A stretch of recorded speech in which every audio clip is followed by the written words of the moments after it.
Friends, இன்றைக்கி நான் உங்கள் கூட ஷேர் பண்ணியிருக்கேன் இந்த ஃபர்டிலைசர் ஆர்கானிக் ப்ளஸ் ரொம்ப பவர்ஃபுல்லான ஃபர்டிலைசர்.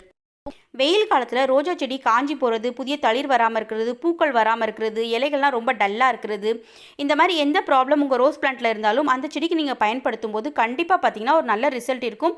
பூக்களோட எண்ணிக்கை அதிகரிக்கும், புதிய தளிர்கள் நிறைய வரும். 3 லிட்டர் தண்ணியில் பார்த்தீங்கன்னா நம்ம 3 கைப்பிடி அளவுக்கு வர்மி கம்போஸ்ட் சேர்க்க போகிறோம். இந்த வர்மி கம்போஸ்ட் பார்த்தீங்கன்னா கொஞ்சம் ஈரப்பதமாக இருக்க மாதிரி எடுத்துக்கோங்க. அடுத்து பார்த்தீங்கன்னா இதில் ஒரு 1/2 ஸ்பூன் அளவுக்கு நல்ல பவுடர் ஃபார்மில் பட்டை தூள் நம்ம சேர்த்துக்கலாம். அடுத்தது இது கூடவே பார்த்தீங்கன்னா நம்ம 1 ஸ்பூன் அளவுக்கு சீவிட் கிரானுவல்ஸ் கலந்துக்கலாம். உங்ககிட்ட லிக்விட் ஃபார்மில் இருந்தாலும் நீங்கள் 1 ஸ்பூன் கலந்துக்கோங்க.